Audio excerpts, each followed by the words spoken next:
हम बच्चे नन्हे मुन्ने हैं, मिलकर बाल दिवस मनाएंगे।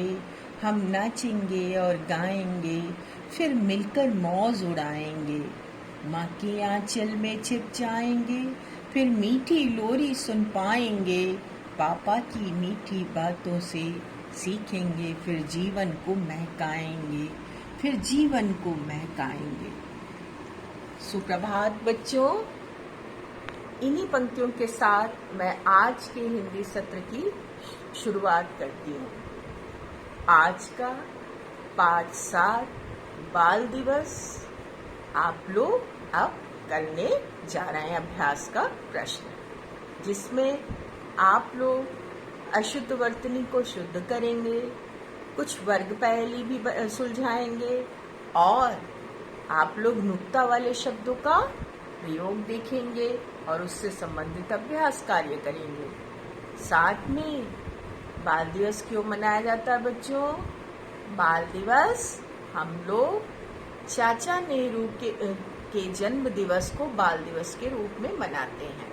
चाचा नेहरू के जन्म दिवस को ही क्यों, हम किसी और दिन को भी बाल दिवस मना सकते थे, लेकिन चाचा नेहरू के जन्म दिवस को हम लोग इसलिए बाल दिवस के रूप में मनाते हैं क्योंकि चाचा नेहरू को बच्चों से अटूट प्यार था।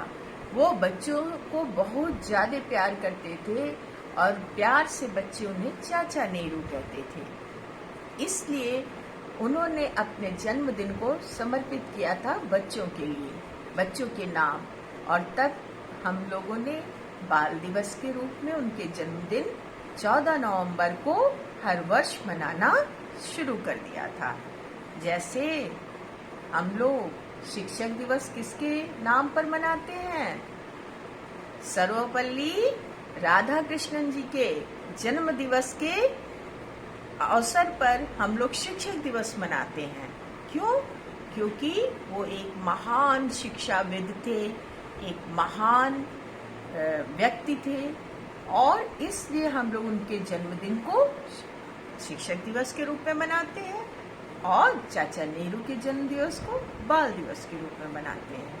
इतनी बात तो आपने जानी और पहले से भी हो सकता है जानते होंगे। तो चलिए अब हम लोग अपने अभ्यास के कार्य की ओर बढ़ते हैं।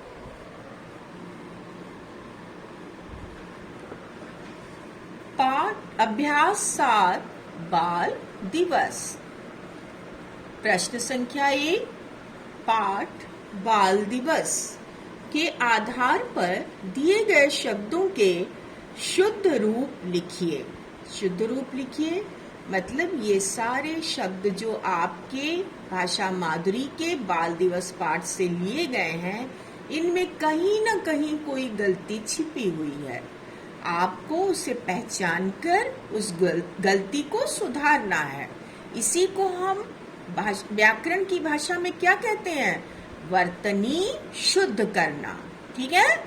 अगर कुछ गलतियां हैं, वर्तनी संबंधी तो त्रुटियां हैं, तो उन्हें शुद्ध करना, ये हमारी व्याकरण की भाषा में है।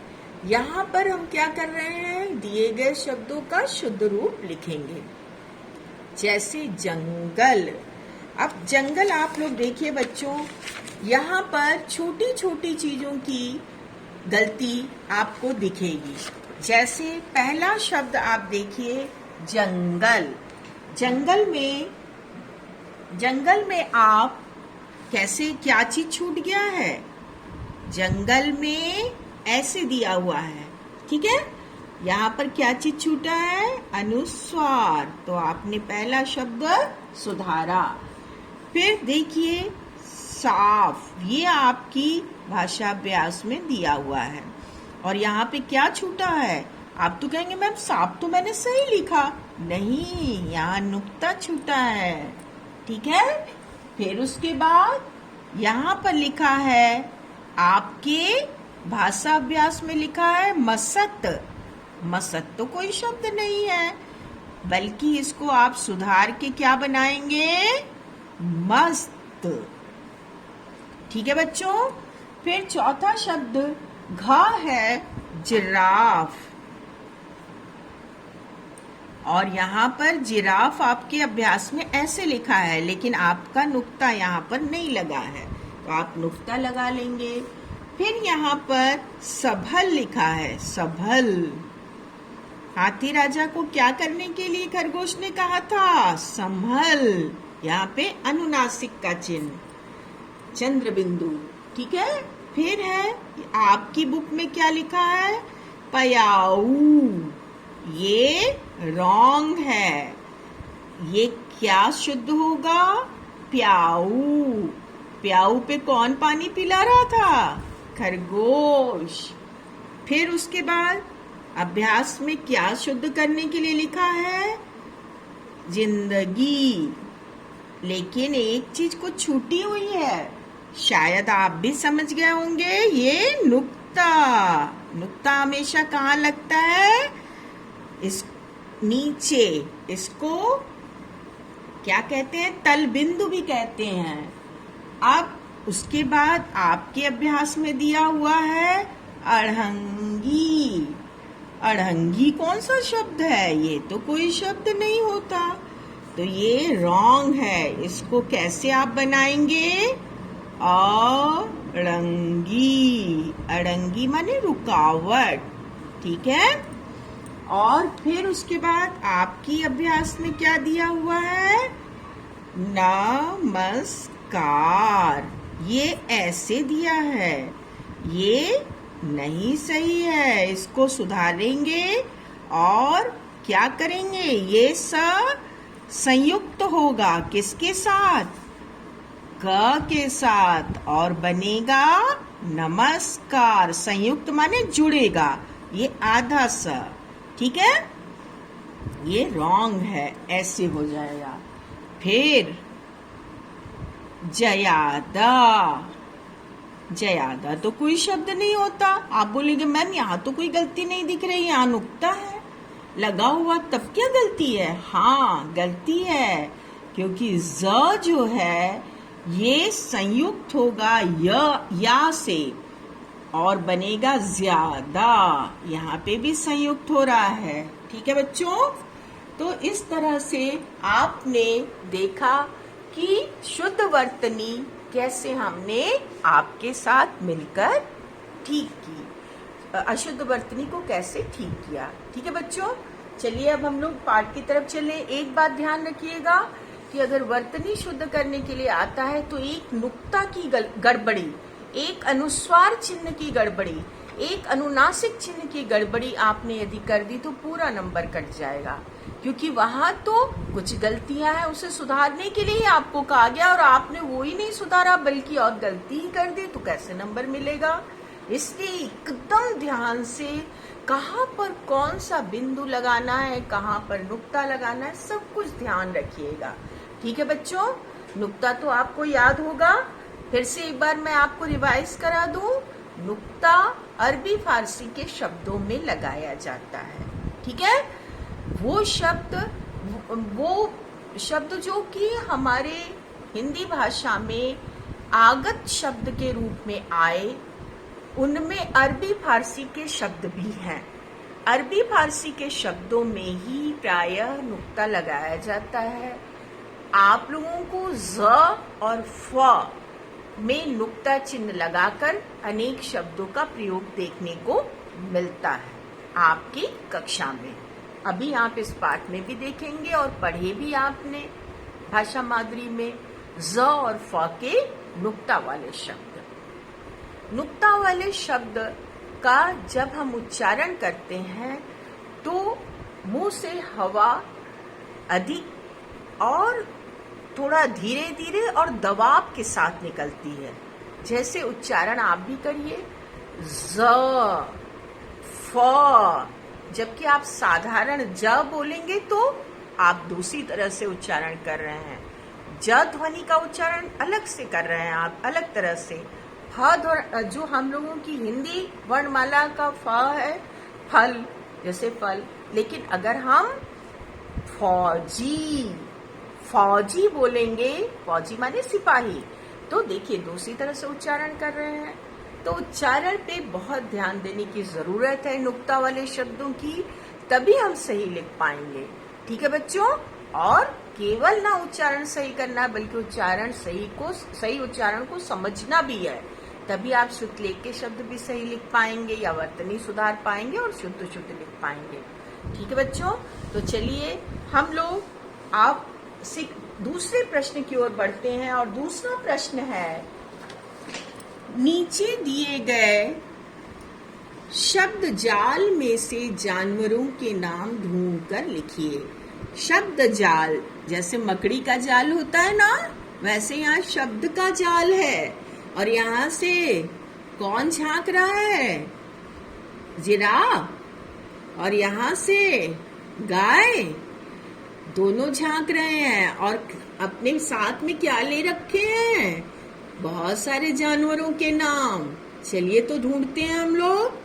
पहला नाम आपको क्या दिख रहा है? इन्हीं का नाम लिख लेते हैं। पहला गाय, इनका नाम लिख लिया हमने। यहाँ पर पहला नाम गाय, दूसरा नाम जिराफ। दूसरा नाम क्या लिखा हमने? जिराफ। इनका नाम भी लिख लिया हम लोगों ने। और उसके बाद तीसरा नाम हमने क्या लिखा? गीदड़। गीदड़ कहाँ है? यहाँ पर है। फिर उसके बाद हम लोगों ने अगला नाम क्या लिखा? शेर। और फिर उसके बाद हम लोगों ने अगला नाम क्या लिखा? चीता। तो कितने नाम हो गए?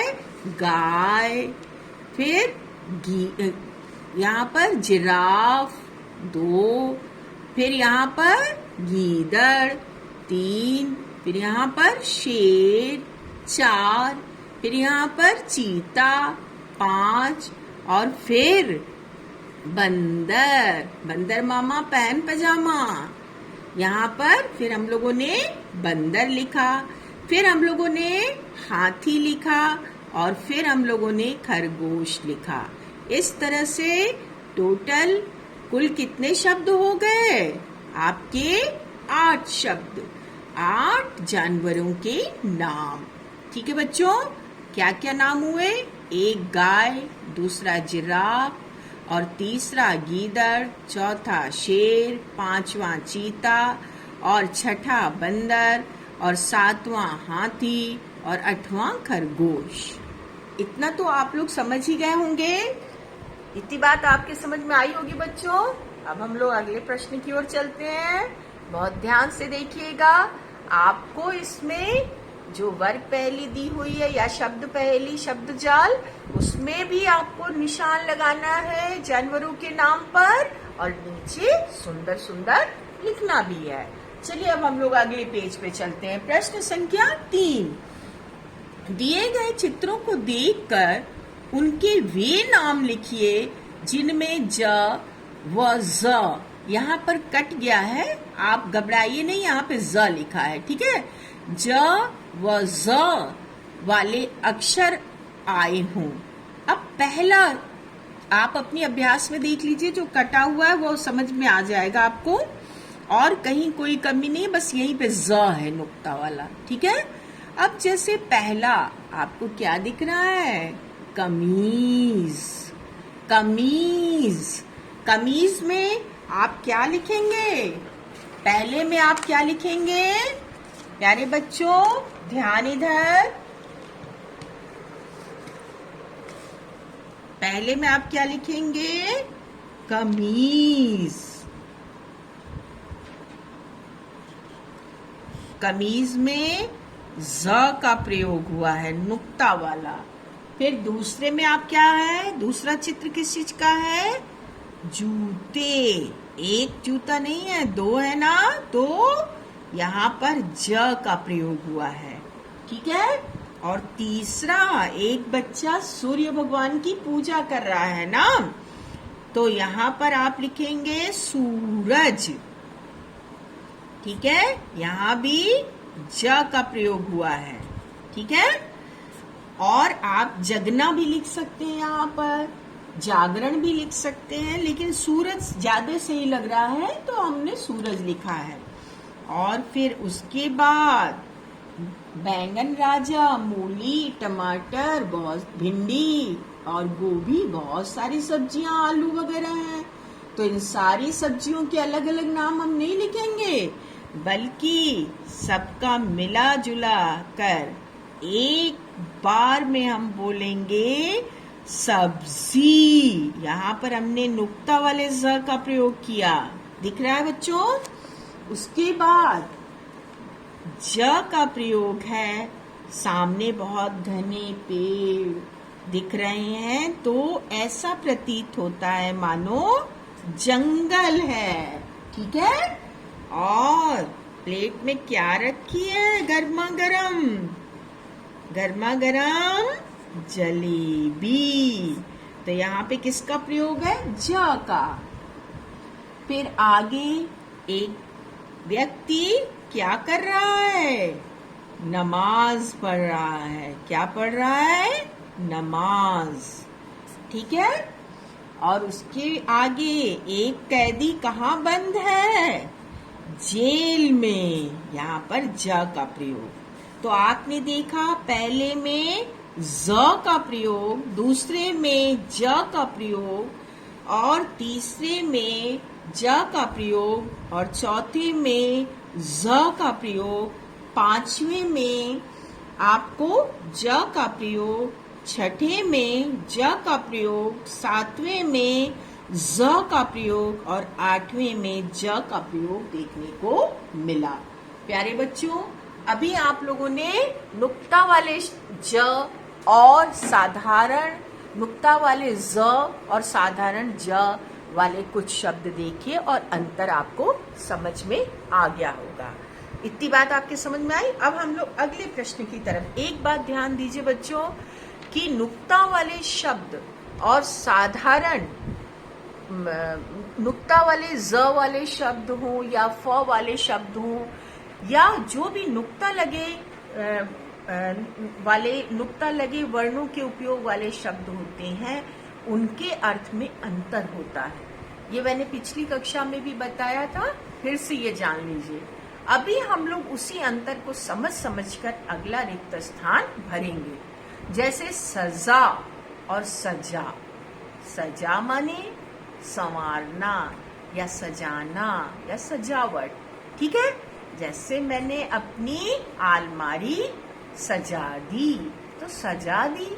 यहाँ पर आप साधारण ज का हम हिंदी वर्णमाला के ज का प्रयोग कर रहे हैं।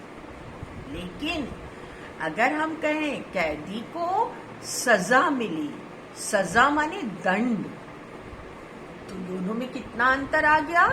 सजा माने संवारना और सजा माने दंड। इसी तरह से अन्य अंतर भी हम लोग रिक्त स्थानों की पूर्ति में समझ कर करेंगे, ठीक है बच्चों। चलिए तो हम लोग रिक्त स्थान की पूर्ति करते हैं। प्रश्न संख्या 4, नीचे दिए गए वाक्यों में सही शब्द चुनकर खाली जगह भरिए। सही शब्द आगे कोष्ठक में दिए हुए हैं, 2 शब्द इनमें से चुनना है। और शब्द कौन से हैं, एक नुक्ता वाला है और एक बिना नुक्ता वाला। तो क, पूरा जंगल हुआ था। मैंने आपको बताया कि नुक्ता वाला जो सजा है, इस सजा का मतलब दंड, लेकिन इस सजा का मतलब संवारना या सजावट। तो पूरा जंगल सजा हुआ था, यानी बिना नुक्ता वाला सजा। ठीक है बच्चों, इतनी बात समझ में आई। अर्थ को आप समझ गए तो आप सही उपयोग कर सकेंगे। जैसे घोड़ा दौड़ता है, इस तेज माने नुक्ता वाला जो तेज है, इसका अर्थ होता है तीव्र या बहुत तेज। तीव्र गति के लिए प्रयोग कर सकते हैं, ठीक है, तीव्र। और इस तेज का मतलब है ओज, चमक। जैसे साधु जी के चेहरे पर या सन्यासी के चेहरे पर तेज था, ठीक है। तो तेज माने चमक या ओज, लेकिन इस तेज का मतलब तीव्र या बहुत तेज गति। तो घोड़ा तेज दौड़ता है, यहाँ पर हम किसका प्रयोग करेंगे, नुक्ता वाले तेज का, ठीक है। अब आगे ग, माने दही खाली जगह के लिए कहा। यहाँ पर जमाने और यहाँ पर जमाने। जमाने माने समय, कहीं पर दुनिया के लिए भी प्रयोग किया जाता है। जैसे गुजरा जमाना फिर लौट कर नहीं आएगा। तो यहाँ पर जमाने समय और यहाँ पर जमाने माने किसी तरल चीज को ठोस में बदलना। जैसे तरल चीज क्या है? तरल माने लिक्विड को सॉलिड में बदलना। जैसे लिक्विड क्या है? तरल क्या है? पानी। पानी का बर्फ जम गया, बर्फ हमने जमा लिया, तो जमाना। जैसे दूध क्या है? लिक्विड है, और दूध तरल है, और दूध को हमने जब जमाया वो दही जम गई, तो वो सॉलिड फॉर्म हो गया उसका। तो यहाँ पर माने दही जमाने के लिए कहा, तो इस जमाने का अर्थ हो गया समय, और इस जमाने का अर्थ हो गया किसी तरल चीज को ठोस में बदलना। ठीक है, तो ये आपने लिखेंगे इसका अर्थ, बस समझिए। जमाने के लिए कहा। अगला है घ। चोर को खाली जगह दी गई। क्या? सजा और सजा। यहाँ मैंने अभी आपको बताया था, सजा माने दंड और सजा माने संवारना या सजावट। यहाँ पर आपको क्या प्रयोग करना होगा? सजा। चोर को सजावट दी गई? नहीं, चोर तो हमेशा दंड का भागीदार होता है ना। तो चोर को क्या मिली? सजा। सजा दी गई। आगे अगला अंग। मेले में बहुत क्या मजा आया। कि मजा आया, मजा नहीं, मजा शब्द आया। ठीक है, मजा शब्द, मजा ये इसका प्रयोग नहीं होता, हमेशा इसका ही होता है। ठीक है, अब आगे क्वेश्चन नंबर 5, प्रश्न 5। दिए गए वर्णों से 3-3 शब्द बनाइए। यहाँ पर आपके संयुक्त व्यंजन दिए हुए हैं। आपको प जोड़ या प्यासे शब्द बनाने हैं। आपने एक शब्द अपनी भाषा माधुरी में पढ़ा था। क्या शब्द पढ़ा था? प्याऊ। प्याऊ पढ़ा था ना। अब आगे आपको 3 अन्य शब्द बताने हैं। जैसे रोज आप घर में प्रयोग होता है क्या? प्याज।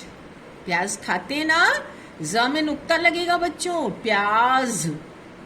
फिर प्याज के बाद प्यार। आपको मम्मी पापा का प्यार मिलता है ना, तो दूसरा प्यार। फिर तीसरा प्यास। पानी की आप कब पीते हैं? जब आपको प्यास लगती है ना। और चाहे तो आप प्याला भी लिख सकते हैं। तो आपने क्या क्या शब्द लिखे? प्याज, प्यार और प्याला या प्यास। अब च जोड़ च वाले शब्द। जैसे कच्चा। कच्चा, आम कच्चा है। दूसरा, यह अच्छा बच्चा। यहाँ पर कच्चा, यहाँ पर बच्चा। फिर यहाँ पर सच्चा। कच्चा, बच्चा, सच्चा। आप आ की मात्रा लगा सकते हैं। ठीक है, अब उसके बाद दिए गए जानवरों के घरों के सही नाम चुनकर लिखिए। अब यहाँ पर आपके सामने 4 चित्र हैं। इन चित्रों को देखकर यहाँ से सही शब्द चुनकर आपको लिखने हैं। जैसे शेर। शेर क्या अस्तबल में रहता है? नेस्ट में, घोंसले में तो रहेगा नहीं, और बिल में भी नहीं रहेगा। शेर गुफा में रहता है। बड़ी बड़ी पहाड़ों की कंदराओं में या गुफा में, गुफा को कंदरा भी कहते हैं, रहता है। तो शेर गुफा में। और चूहा बिल में। चूहा कहाँ रहता है? बिल में। और घोड़ा अस्तबल में। घोड़ा कहाँ रहता है? अस्तबल में। और चिड़िया घोंसले पर। ठीक है, चिड़िया कहाँ रहती है? घोंसले में। तो शेर गुफा में, चूहा बिल में, घोड़ा अस्तबल में और चिड़िया घोंसले में रहती है। प्यारे बच्चों, अब 7वें प्रश्न की ओर हम बढ़ते हैं। दिए गए जानवरों को उनके रहने के स्थान के वर्ग में लिखिए। कहाँ पर वो रहते हैं? ये 2 आपके सामने कॉलम बने हैं, 2 स्तंभ बने हैं। आपको इन 2 पृष्ठ बने हैं, इनके अंदर लिखना है। कुल 10 शब्द हैं, 10 जानवरों के नाम हैं। कुछ पानी में रहने वाले जीव हैं और कुछ जंगल में रहने वाले जीव हैं। इन पानी में रहने वाले जीव और जंगल में रहने वाले जीव के बारे में आप अब जानेंगे। पानी में रहने वाले जीव, पहला हाथी। हाथी पानी में रहता है? बिल्कुल नहीं। तो आप कहाँ रहता है हाथी? जंगल में, तो यहाँ पर हाथी लिखेंगे। मगरमच्छ पानी में रहता है? हाँ, तो यहाँ पर मगरमच्छ लिखेंगे। मछली जल की रानी है, मछली जल की रानी है और जीवन उसका पानी है, इसलिए आप मछली को कहाँ रखेंगे? पानी वाले में रहने वाले जीव के खाने में। और शेर जंगल का राजा है, इसलिए शेर कहाँ आएगा? यहाँ। और हिरन, हिरन भी जंगल में रहता है। और शार्क एक मछली की प्रजाति है, शार्क भी आप पानी वाले जगह पर रखेंगे। चीता, चीता भी जंगल में रहता है। भालू, भालू भी जंगल में रहता है।